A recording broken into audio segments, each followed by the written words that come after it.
guys, welcome back. Today we're going to pick up where we left off about a month ago. Actually, I think exactly a month ago. Talking about Khorne Bloodbound. Before we do, just wanted to say thank you so much, guys, for your support through last year. And here's to many more years of this channel. And, yeah, thank you. Also, I have changed a setting on my microphone. Doesn't sound any different to me. If it sounds any different to you, as usual, please let me know. But, let's get on with this. Tides of blood. Year upon year, the Bloodbound massacred all who stood before them. None could stay the meteoric rise of Khorne, and mountains of skulls rose to the skies, where once vibrant cultures and brave armies had stood. Yet the very success of the Blood God's followers would prove his undoing. The Age of Chaos was a time of perpetual war, an endless maelstrom of battle and butchery. Khorne's followers reveled in the slaughter, carving their way through one foe after another. Always a new and worthy challenge waited beyond the horizon. While the killing continued apace, Khorne's power swelled until he dominated much of the realm of chaos. However, with Sigmar's retreat into Azir, the Bloodbound lost a worthy foe, for the God King had resisted them like no other. Many mortal tribes still held out across the realms, and Khorne's followers overran them, but it was increasingly poor sport. Sorry. Eventually, the gods of chaos stood ascendant, with only pockets of hardy or well-hidden foes left to resist them. Truly great battles became scarce, and it soon became clear that Khorne's infernal brothers were gaining power once more. Nurgle's followers grew strong as sickness and rot took hold across the mortal realms. Tzeentch saw ever more of his long, winding schemes come to fruition as the very fabric of realms began to warp beneath the mutative powers of chaos. By comparison, the Bloodbound were reduced to conquests akin to turning over rocks and stamping on the insects that scuttled beneath them. Accordingly, the crystal labyrinth of Tzeentch and the fecund garden of Nurgle grew strong, though the realm of vanished Slaanesh remained eerily static and silent. The Blood God raged, for if Chaos was to secure final victory over the mortal realms, it would be he, and no other, who claimed it. Thus, even as the vast and terrible hosts of Chaos pounded upon the gates of Azir, the Bloodbound turned upon their allies with axes in hand. So began a new and treacherous time of slaughter, in which Khorne's worshippers hacked down those alongside whom they had so recently fought. Sorcerous champions of Tzeentch fell, their horned heads severed even as mutating energies crackled from their raised claws. The corpulent worshippers of Nurgle and the screeching vermin of the horned rat banded together against this new foe, yet still they were driven back. The perverse followers of Slaanesh, already weakened by the disappearance of their hedonistic god, were scattered before the Bloodbound like chaff upon the wind. Where once the worshippers of all the dark gods had besieged the realm of heavens, now only cornate banners remained before the realm gates that led to the golden lands of Azir. So desperate for worthy skulls had the Bloodbound become that, even as their towering monsters and brazen engines pounded upon the heaven gates, their champions fought amongst one another. Such is the way of Khorne, for he must always have bloodshed and violence, no matter the price. Yet here the cost to chaos had been great indeed, for the dark god's alliance in the mortal realms, which had lasted since the age of chaos began, was no more. All of the dark siblings, even the blood god, had been significantly weakened by their sudden and brutal civil war. The realm of heavens remained as impregnable as ever, its gates resisting all attempts to smash them asunder. Worse still, what prey remained within the other mortal realms had become elusive and troublesome to pursue. It seemed as though the final victory of the dark gods, so long presumed inevitable, might now drag out into a grinding and dissatisfying stalemate that threatened to last for centuries to come. Graka's brass fang grinned broadly as he saw the carnage spread out before him. He and Arkad's skull-takers had butchered the bone chewers on the ridge, leaving rent corpses piled 8 feet deep all around. The lumbering Nurgle warriors of Golsh's fly-bloated had fought alongside them, wading through showers of flint-tipped spears without slowing. Despite himself, the slaughter priest was impressed with the strength and resilience of Golsh's followers. Even if their glottal chortling was irksome in the extreme. Pushing his fingers through the ribcage of a fallen shaman, Grakas tore out the creature's heart. The hulking slaughter priest raised the organ above his face and squeezed, gulping down thick, semi-congealed gore. As he did, Brass Fang felt his blood simmer and churn in response, visions of glorious murder dancing behind his eyes. As the trance passed, the slaughter priest found himself on his knees. His and Golsh's warriors gathered expectantly around him. Slowly, Grakas rose. He hefted his axe and grinned savagely around at his warband. "Well," bubbled Golsh through rotten lips, "what sayest thy gorsome god, blood speaker?" In response, Brass Fang swung his axe, all of his monstrous strength behind a blow that sent Golsh's surprised-looking head bouncing down the slope. "He says you die, Rotbringer. Khorne alone shall be victorious." With that, madness and violence erupted on a ridge, and the servants of Khorne and Nurgle fell upon one another amid the bodies of the slain.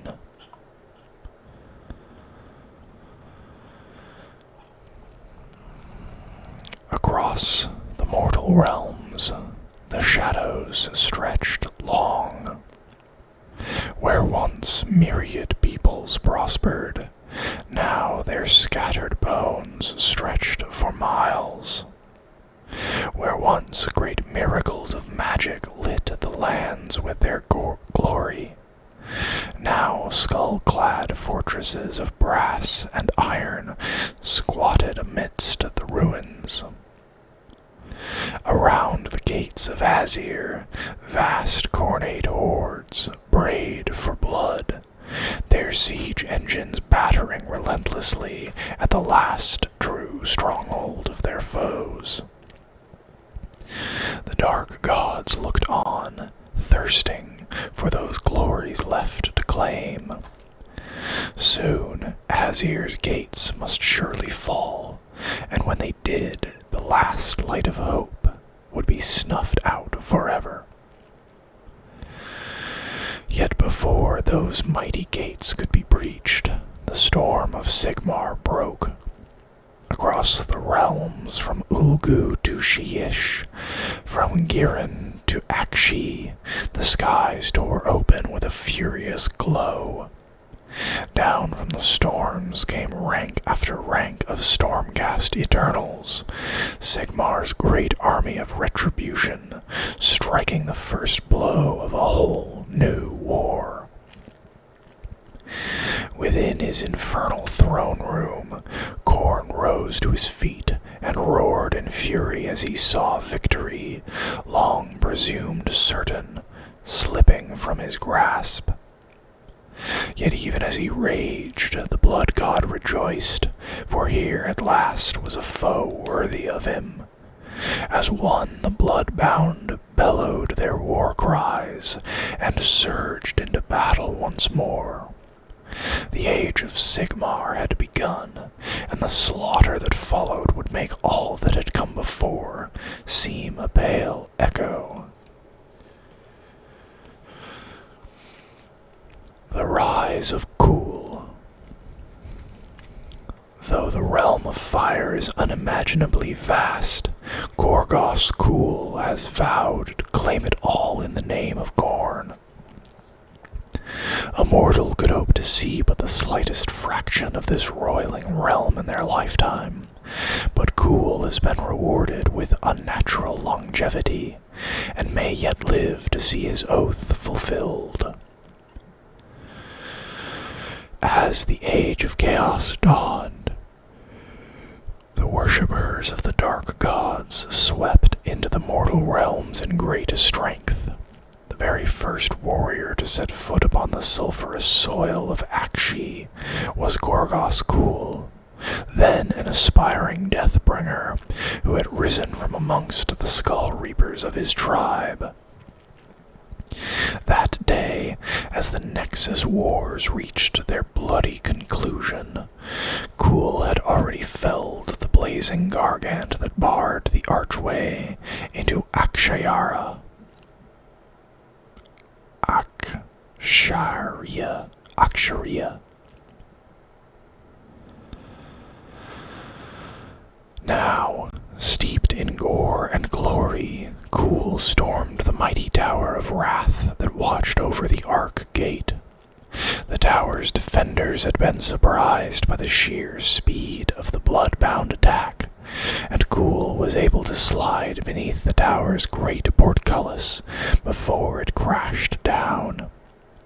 Locked inside the mighty bastion, Khul hacked a red path through overwhelming opposition. Alone and sorely wounded, Khul overpowered the spear-wielding fire monks who guarded the tower's gatehouse and raised its portcullis once more. The Bloodbound poured inside with bellows of rage, and so began the battle for Aksharia, greatest city of the Conflagorian Heights. Gorgos Khul not only survived his bloody deeds that day, but was rewarded mightily for them. Khorne saw in Khul a worthy champion, and bestowed upon him vast strength, chaos armor, and the power to dominate those of weaker will. In return, Khul ambitiously vowed to conquer the whole realm of fire, in the blood god's name. He began with Aksharia, seizing command of an army across the course of that bloody conquest. and emerging from the city's fall as the new mighty lord of the war horde known as the Gore Tide. Since that time, Ghoul's star has risen in accordance with that of his god. Sustained by the immortal energies of Khorne, Ghoul has lived 100 times his mortal span and more. He has fought wars without number, always striving to follow his own twisted code of martial honor. With each victory, the ranks of the Gore Tide have swelled, Deathbringers by the 1,000 pledging their followers to Ghoul's cause.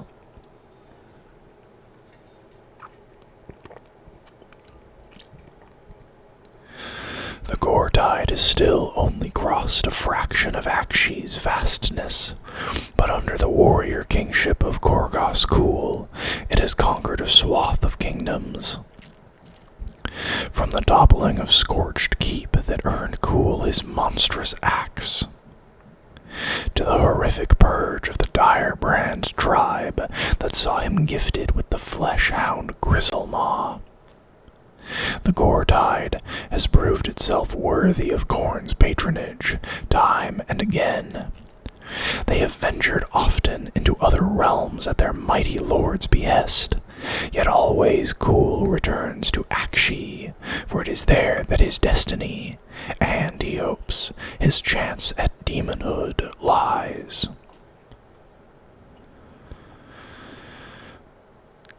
Khorne, Lord of the Gore Tide, watched in silence as the branch wraiths were dragged before his dais.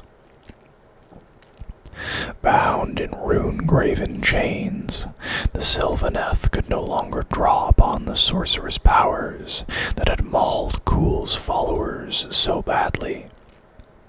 The branch wraiths still hissed their defiance as Gore Tide warriors forced them to kneel in the sucking mud.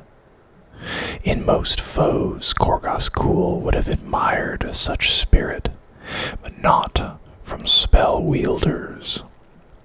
Not since Chen. The ancient memory dragged the corners of Ghoul's mouth down into an angry scowl. Picking up on his master's mood, Grizzlemaw paced the brass dais, his chain rattling as he gave vent to a low, shuddering growl. Nearby, over the omnipresent hiss of insects, the sounds of vicious battle could still be heard as the Bloodbound hunted down the last of the Sylvaneth infesting the mangroves. Little better than stamping on rats, thought Ghoul dismissively. No glory there. The worthy offerings knelt here, before him, for the blood god relished the suffering of sorcerers above all others. With a wave of his axe, Ghoul ordered the brass cauldron brought forward. Mud squelched under the contraption's wheels as it rumbled into position, the forest canopy above, shriveling in the heat haze that billowed from it. The hisses of the branch wraiths became shrieks as the monstrous crucible loomed over them, but Ghoul was unmoved. With another gesture, the Lord of the Gore Tide ordered their sentence carried out. Shrieks became screams as the cauldron was upended to drown the branch wraiths in scalding molten brass. With a nod of satisfaction, the Lord of the Gore Tide turned and strode from the dais.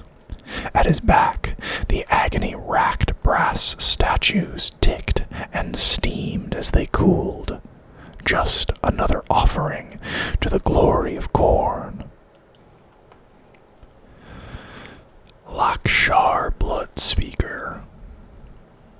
Laksha Bloodspeaker is Khorne's favored slaughter priest, and one of the Khornate Lord's Gore Chosen. It is said that this looming monster of a man slew the stone drake Shokenrak. drinking her heart's blood to gain great powers. Certainly, besides the strength to rip men apart with his bare hands, Blood Speaker is blessed with violent visions of great clarity. The words of Khorne spilling from his gore-stained lips to lead Khul's warriors to the very greatest of battles. Yet the Slaughter Priest does more than simply point his comrades toward glory. He has earned Khorne's favor through acts of abhorrent violence, time and again. It was he that fought and decapitated the legendary hero Maywool during the Battle of 8 Bridges, and who boiled the blood of 300 Bone-Jewer braves at the culmination of the War of Severed Heads. Bloodspeaker is living proof that Khorne's priests are a far cry from the weak holy men of other deities, terrifying war leaders in their own right, who are more than capable of slaying nations. An age of slaughter.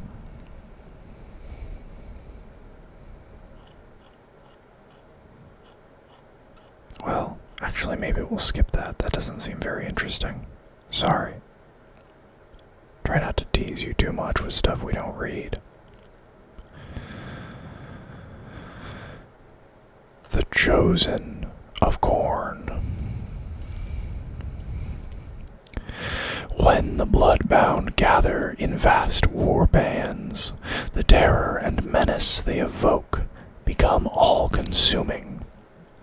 Led by a mighty Lord of Khorne and his Gore-Chosen, the war hordes of the Bloodbound butcher their panicking foes, reducing all before them to ruin. To worship Khorne is to lose oneself forever amid a storm of indiscriminate killing. No devotee of the Blood God knows loyalty to another, for when all is said and done, all mortals are merely skulls, yet to be claimed in Khorne's name. Because of this, the greatest champions of the Blood God bind their armies together, not through common cause, but with the shackles of hate.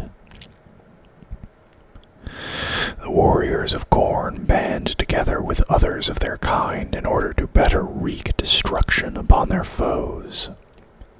However, even within the tribal structures of the Blood Reavers and the strange pseudo-demonic pacts of the Wrathmongers, cooperation lasts only so long as there are sufficient foes against whom to win personal glory. When a mighty Lord of Khorne gathers a warband of Bloodbound around him, this same phenomenon is writ large. Each band of Bloodbound eyes his fellows with open hostility, waiting for any excuse to do violence in Khorne's name. By finding sufficiently challenging foes to slaughter, the Lord hold his frenzied followers together, giving them common purpose beyond tearing each other apart. Only the greatest champions of Khorne can hold their followers together for more than a few battles or campaigns. For those who succeed, a successfully marshaled Bloodbound war horde is a terrifying force. Beneath the mighty Lord of Khorne fight his Gore-Chosen, the 8 champions highest in their lord's favor, and beneath them the war bands. Each of these sprawling hordes is led by further champions, eager to kill their way to a place among the Gore-Chosen, and consists of killers beyond count.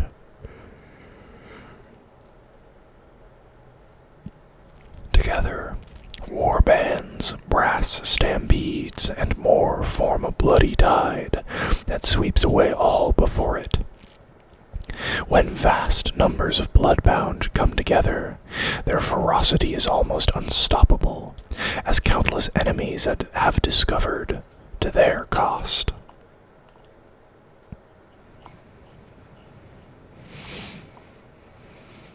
mighty lords of Khorne. Gore-splattered masters of murder, the mighty lords of Khorne are amongst the greatest warriors to walk the realms. Whether froth-spitting savage or fell-handed general, every mighty lord of Khorne commands a host of the blood god's warriors, leading them into battle with unrelenting wrath. Hacking his way across the battlefield, the mighty lord of Khorne roars praise to his god with every swing of his axe. Gore fountains and heads tumble from severed necks as his blade cleaves through his foes. Kings, heroes, even vast monsters are all reduced to grist for the blood god's grisly mill by the mighty lord of Khorne. Strong, swift, and savage beyond mortal limitations, this supreme warrior bears the gifts of his god. Many mighty lords of Khorne wield ensorcelled axes, or are accompanied into battle by monstrous demon hounds. Others ride upon steam-belching steeds of brass and molten gore, or bear the blood god's rune to ward off the sorceries of the foe. Yet, such boons must be earned. Each mighty lord of Khorne has slain legions of foes and toppled entire civilizations in his quest for power. He has faced the trials of Khorne and emerged victorious. Khorne cares not for past glories, reveling instead in the bloody immediacy of battle and having little patience for what has come before. Not only must each mighty lord of Khorne fight his way to ascendancy, but, once there, he must slay ever greater foes, shed ever more blood, and claim ever more skulls to maintain his volatile grip on power. Should he ever relent in his war-making, Khorne is swift to withdraw his gifts. Each mighty lord of Khorne is a master of war feared throughout the realms, though each possesses an ironclad will to fight and win. They are shaped by the realms in which they have fought and the myriad foes they have faced. Where one lord might be a screaming and uncontrollable butcher, another might be a darkly courageous warrior king, or a brooding executioner. Great hordes of Khorne's worshippers will inevitably be drawn to the mighty lord's banner for the chance to win glory, and with these rampaging killers at his side, the lord will reave his way across the realms until oceans of gore flow at his feet and the skies ring with the approving roars of the blood god himself. The Axes of Khorne. The axe is Khorne's favored weapon. Heavy, brutal, and near useless for parrying, but ideal for lopping heads. The axe suits the blood god's warriors perfectly. Unsurprising, then, that when Khorne gifts one of his followers with a weapon of power, it will nearly always be an axe of Khorne. The precise nature of these fell weapons varies, dependent upon the whims of the blood god and of the demonic smiths who forge them. One axe might be a black spiked creation of living brass that screams as it devours the souls of its prey, while the next might be a bone-fanged horror that rips holes in reality, or a twisted blade that flickers with demon fire and sets its victims alight at the slightest touch. Whatever its form, an axe of Khorne always bears the blood god's rune and contains the bound essence of a raging demon. Such a blade must be fought and mastered at all times, or it will take the life of an unworthy wielder as easily as those of his foes. And that is where we are going to stop this video for today. I hope you guys enjoyed it. If you did, please consider liking the video, subscribing to the channel, and sharing one or both of those things. I'll see you guys next time. Bye-bye.